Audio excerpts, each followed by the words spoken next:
Welcome to Focus on the Candidates. I'm Cynthia Pooler. My guest today is Mike Zumbluskas, and Mike lives in New York City. He's run for mayor. I'm sorry, he's run for office, and he Mike and I are going to talk about the mayor's race in New York City. So, Mike, your feelings? Well, thank you for having me, Cynthia. I think this is a critical race, uh, especially because of it's one of these races that I actually enjoy because there's actually independents that are getting attention. I started in the independent party, even though they're not real independents. They're failed politicians from the Democratic side. But and we need more of this. But too many people have been brainwashed that you have to vote Democrat or you have to vote Republican. You need to vote for the best candidate. Right. And it is going back to something we discussed once before, is you have all these young people that are nihilistic and they're looking and they have been miseducated because they're mostly college educated people that are supporting Mondami, but they have been miseducated. They do not understand how to critically think. That's why they're going for Mondami, because they're looking for quick fix solutions. You have Mondami, the Democratic candidate, and with major Democrats falling in behind them because that's just who they are. They have always fallen in behind candidates that are bad. You have But the Andrew Cuomo. leadership isn't. Yes, it is. Not all of it, but a lot of the leadership has been going with him. You have union leaders that have fallen in with him. You have major political players. Yeah, Schumer hasn't, but Golden and Nadler have supported him.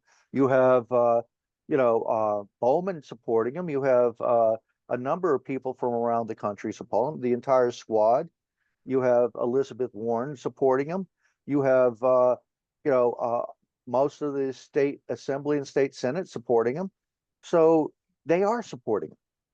Hochul is hemming and hawing about endorsing him because she's got a race next year. And that's Okay. that's the only reason why she hasn't supported him right now. And how about Jeffries? Uh, Jeffries would have supported him if he wasn't minority leader.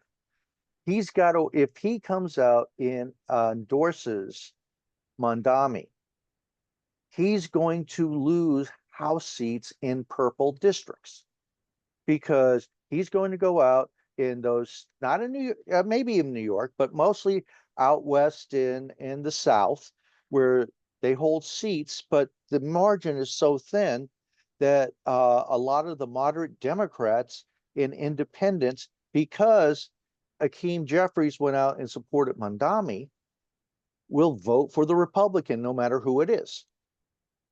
He will be punished in the midterms next year, and he can't have that. He wants to take over the House. If he supports Mondami, the Democratic people in every purple district that can sway either way will lose 5% of support almost immediately. For example, if you talk to people, like for example, the other day on a Monday, I went and got my hair cut. My barber is a Russian Jew, and we got in a long conversation. He's saying this stuff doesn't work. I came from Russia. I know what's going on. Like for example, when the city-run supermarkets. Well, Mhm. he knows the city can't run the DMV. They're going to run a supermarket, which is even harder to run. And we have examples of where this failed. In St. Louis, Missouri, I mean, Kansas City, Missouri, uh, they tried it. It lost $900,000 last year. It had almost nothing on the shelves. Started off great, but then and never had anything that they wanted. Stuff was sitting on the shelves forever. It's not going to work. And what people don't understand is supermarkets are such a low margin. So they might only make 2 or 3 cents off of every item. And now you add in the theft that that is going on all over the country, Mm-hmm. especially in blue cities and blue states, that their margins are even tighter. You have escalations in their rents, and that's what part of the reason why things are going up. But and almost every single one of Mondami's policies have been tried someplace else, whether in the country or around the world. And every single one of them have failed. Look at defund the police. You go to Seattle, San Francisco, where they actually did it, and put social workers to handle stuff. Their whole downtowns are carved out. There's closed stores everywhere. Crime is through the roof. You have you know if you have the what I'm trying to think of the other policies, but yeah, every single one of his policies have failed. You know, building low income housing and taxing the rich. That doesn't work either. They're already taxed quite a bit. Everybody uses uh, you know, Sweden, Denmark, Norway as the example of socialism. They're not socialism. Sweden tried socialism in the late 70s into the mid 80s. They almost collapsed. They changed from socialism. Do you realize that they have a 100% voucher system in Sweden? 100%. The teachers unions won't let any Democratic politicians do that. 80% of all their government programs are run by private companies, not nonprofits, private companies, because they tried it and it failed. Okay, let's talk about the other Okay. candidates. One of Let's the things, okay, pick one and I'll go over them. Andrew Cuomo. Andrew Cuomo is a failed politician, and you have to blame Andrew Cuomo for most of the stuff that's happened in New York City over the last decade, 2 decades. You know why? He passed the no bail reform. He signed it into law. He's let criminals out on the street. He's raised the taxes on people and put more in because everything that was passed for the state senate and state assembly, he signed into order. He appointed a good number of these judges, or supported a good number of these judges that let these people back out on the street. He was a failed politician of New York. If we had a more competitive system, we would be able, people would see that. Also, Andrew Cuomo is a dictator. He is a very authoritarian person. Just listen Mhm. to all the stuff that came out after we were removed from office. He would, browbeat people. He would, threaten people. I'm not, okay, he wasn't a dictator, but he was very authoritarian. He was Okay. very mean and cruel. I Mhm. don't want to use dictator is the wrong word, but also, now, by the way, he is the only one that has actual experience in handling the workforce of New York City. New York City's workforce is over 330,000 people. Then, if you include the consultants, it's almost 400,000 people. The state doesn't have that many people on their payroll, by the way, but it is like around 200,000. You're Mhm. talking about Mondami, that the most people he was in charge of was a state assembly crew. Now, so,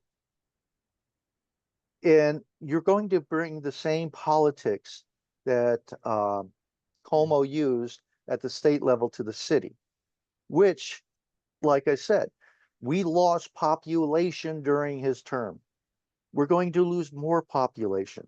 And that population is the tax paying population, the middle class, the upper middle class, and the rich. You know how many friends I've had that moved out of New York City? Some of them were Democrats. They couldn't take it anymore. Okay. Eric Adams. Eric Adams is for Eric Adams. Eric Adams has always been for Eric Adams. That's why when he thought, you know, he went along with the progressives in city council on most stuff. He didn't, he did in his first term help defund the police a little bit. It wasn't after it was till when he got in trouble because he started talking about illegal immigration, and it is illegal immigration, not migrants, sorry. Um, and got in trouble with the Biden White House. That's when he started flipping and Right. trying to put more uh, people in. I just retired from the city. He didn't run it well. He was still spending money. You realize that New York City's budget is like $112 billion a year. There's only like 20 countries in the world that have a higher budget than New York City. Our budget is bigger than Israel's national budget. You think But we're he getting? Go ahead. but he seemed to get into trouble once he started criticizing Biden. Yes, and And then every Democrat turned against him, right. and that's the Democratic Party. Well, because they march in lockstep. They do what's politically. Most of them do what's political. They You have a lot. Some of the leadership that does what's politically advantageous for them. They don't care about the people. I mean, the Republicans do the same. And then you have the progressive ideologues, which is a larger base than most people think. And they're the ones winning the primaries and getting into office. And they're the Right. ones that are creating these policies that are destroying this city and this country. And you know, you look at any shoplifting under $1,000, we're not going to prosecute it. Well, if Mm-hmm. you have 10 people going into a store a day and stealing $1,000, that means that store loses $10,000. You know what they have to Mm-hmm. do? They have to jack up the prices on every item to do that. So being nice, oh, these poor people, that's and most of the crime is actually being organized by the cartels and other organized crime because they get these people, they go in, they get it, then they sell it to the organized crime for say 30 cents on the dollar, and then the organized crime puts it on eBay, on Amazon, and sells it in the street, or they distribute it to people to sell it in the street. This is organized. This isn't a poor person just going out and doing it. This is a more, these are more lazy people because, they only have to work 2 or 3 days a week, go rob stuff, and then they have enough money for their drugs or their living expenses. So Okay. you're not helping, or they are drug addicts. So you're helping them stay on drugs. We're not helping them, we're hurting them. The progressive uh people that think, oh, we can't do this, you're actually keeping them in their state. You're not helping them one bit. What's your feeling about Sliwa? I think he's the best of the candidates out there right now. I know Curtis personally, so it might be a little biased. Uh, One of the things people don't understand, people look at Curtis Sliwa as the radio show host. That's a character. Just like that, shock jocks are basically actors on the radio. So, but Curtis, I've had long, deep conversations. He's a very intelligent man. One of the things that most people don't know, he has a photographic memory. I found that out from his sister Anita in the last campaign. I didn't know that, and I knew him for 15 years. It was like, oh, okay. Uh, Also, the other thing that about Curtis, yes, he hasn't managed 330,000 people, but he runs the Guardian Guardian. Angels, Mm-hmm. right? And the Guardian Angels are not just in New York City. They're in 130 cities around the world in 13 different countries. And he doesn't get paid for it. Did he found them? Yes, he founded the Guardian Angels here in New Okay. York 40 years ago. Okay. And this is the other thing. Why wouldn't you consider Curtis Sliwa? This man puts his life on the line for the last 40 years for New York City. He still goes out in the streets and patrols with other guardian angels. He has intervened. I've been out with him, and he sees some homeless man or somebody trouble starting out, and he'll go and try to de-escalate it. But he has managed that. He's raised funds for it, but he's also managing his radio shows. He also has a couple other nonprofits he does. He does a bunch of stuff. He's also between Trump and Curtis. I'm not sure which one has more energy because Curtis doesn't get much sleep either. I've been with him at 4 o'clock in the morning, and he's calling Seattle or he's calling somebody place else to check up on the Guardian Angels. So um, you know, so he will work his ass off for it. And he does, like I said, he is intelligent. But most people, especially like I, I will call them the educated idiots, despise him, don't like him, including Republicans, because he doesn't have a college education. He's only went through high school. But how many billionaires never finished college or went to college and manage things? So college isn't the end all be all. Matter of fact, college, even though I'm a college graduate, I've got some grad school and everything else. Sometimes that gets in the way of actually doing things. Curtis is more practical. I think he will appoint people. I know he will appoint people that know how to do the job. He, if he runs the Guardian Angels, not getting paid, he knows how to delegate. He's got a worldwide nonprofit. He has other nonprofits and other stuff, so he does know how to delegate. And that is the biggest thing you need to do when you are running a city the size of New York. If you try to run it all by yourself, and that's going to be part of Como's problem, uh, and the Adams problem is he's more interested in getting headlines and having you know nice night out. He loves the limelight. And Mondami is just a silver spoon socialist that has no work experience at all. Um, then you have Jim Walden. Mm-hmm. Jim Walden is an independent.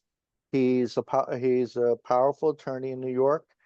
Um, I don't know as much about him. I know some about him, but I would put him second above the other three, even though he's not doing that well in the polls, even though he's made matching funds and everything else.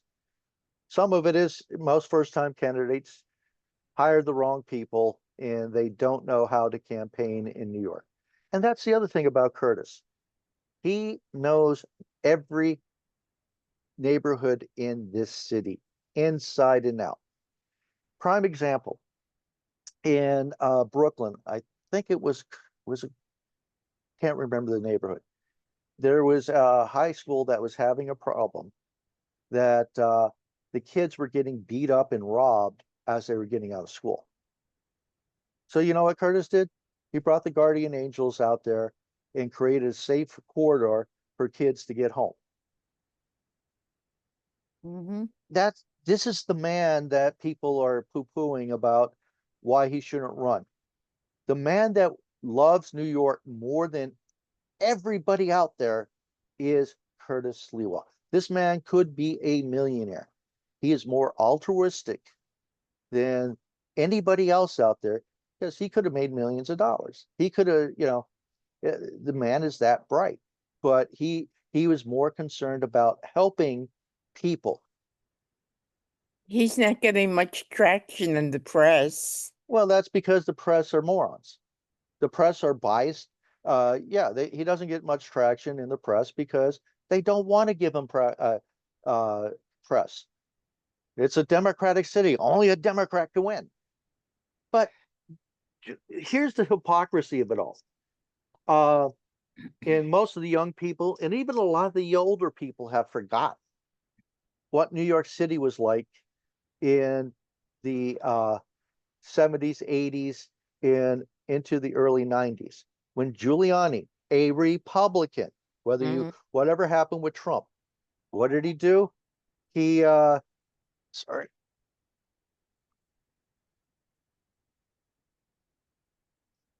Uh, he um, he cleaned up New York. He got the crime down. There used to be 2,000 murders a year in New York City. People forget that.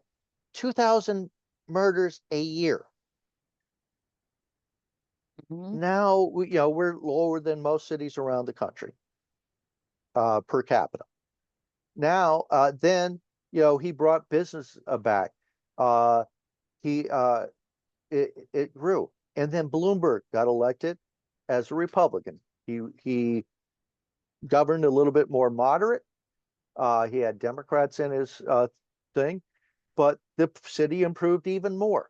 So for 20 years of Republican rule, New York City increased. Then what happened? Well, we got elected Democrat, and we elected Big Bird de Blasio. And what happened? The city